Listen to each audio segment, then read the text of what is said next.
Sports back with another one. Wanted to give my thoughts on the Billy Joe Saunders versus David Lemieux for the middleweight WBO championship.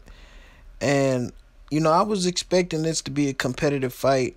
I predicted that David Lemieux would knock Billy Joe Saunders out in the fifth or sixth round, or before the fifth and sixth round. And I was very wrong. I really underestimated the boxing ability of Billy Joe Saunders. And the guy got skills, man. He really didn't get touched, and he really was never in a difficult situation in the fight.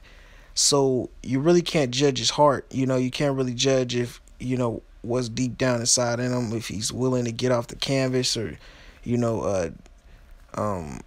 battle adversity to win a fight. So in that aspect, we can't really judge him. But at the end of the day, the guy is skilled.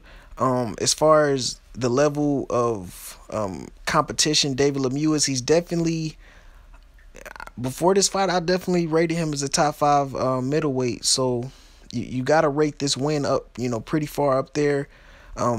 David Lemieux in his last fight, I believe, I don't even know the guy. I think it was like Marcos Reyes or some shit. I don't even know what the guy's name was, but the key win of this year for David Lemieux was Curtis Stevenson when he knocked the guy out.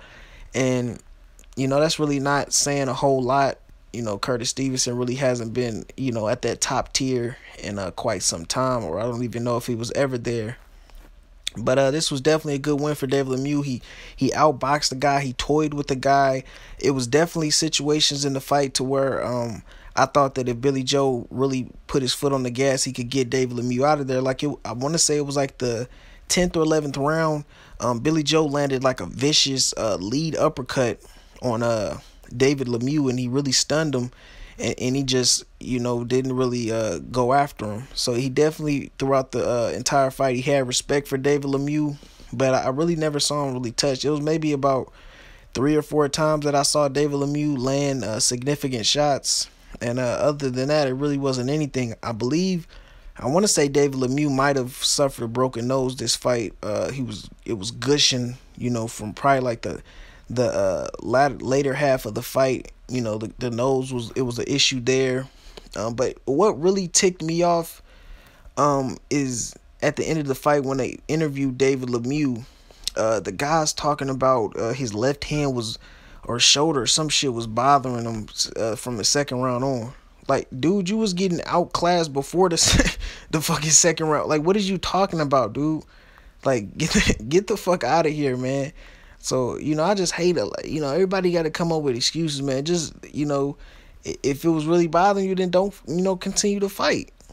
So, it is what it is. And we saw a situation where Billy Joe was trying to go shake David Lemieux's, I believe it was his coach's hand, and he ain't want no parts of that. But it was really hard. Like, I couldn't score this fight, man. It was no round that I could honestly give David Lemieux, in my opinion. It was a complete masterclass shutout. Now, as far as what's next for Billy Joe Saunders, he definitely has a big chance of getting Triple G or Canelo. It all depends on what Canelo wants. Canelo could get Billy Joe next if he wanted to. And I think it would be a definitely competitive fight. I do think that Canelo would be smart enough to go to the body from the beginning of the fight and slow Billy Joe down, because that guy got he got legs on him. And he definitely, he fight like a black fighter, man. He's very slick in there. And I'm gonna be on the lookout for him. I'm gonna try to catch all of his fights, because I really underestimated the guy.